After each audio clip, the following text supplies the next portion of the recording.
Le méningocoque n'est autre qu'une bactérie. Elle est présente dans la gorge de 25% des 17-24 ans, c'est la tranche d'âge la plus infectée. Dans la grande majorité des cas, elle est éliminée de l'organisme sans causer de maladie, mais chez certains, elle peut provoquer des méningites ou des septicémies. La vie du patient est alors en danger. C'est la souche W qui circule à Dijon, un des sérotypes les plus inquiétants.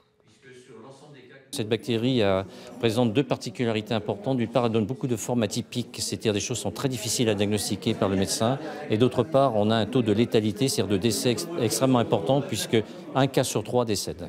Sur les 11 malades recensés dans le Dijonnais ces 2 dernières années, 7 avaient entre 17 et 25 ans, 6 étaient étudiants. Le mode de transmission, par la salive, expliquerait pourquoi les jeunes sont plus concernés que le reste de la population. Plus on a en fait des relations sociales, plus on rencontre du monde, plus on va augmenter le risque de se contaminer.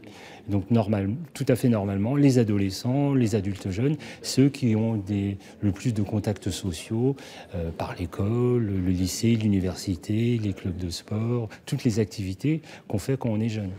La bonne nouvelle, c'est qu'un vaccin existe pour 4 types de méningocoques, dont la souche W.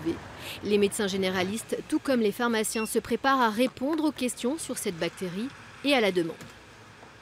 La délivrance nécessite quand même une ordonnance, puisque c'est un des rares vaccins qui est sur ordonnance. Donc, avant de se précipiter chercher un vaccin dans les pharmacies, il faudra effectivement passer par son médecin, récupérer l'ordonnance et venir le chercher. Mais au jour d'aujourd'hui, il n'y a pas de rupture d'approvisionnement sur le vaccin. Une seule dose est nécessaire et protège pendant 5 ans.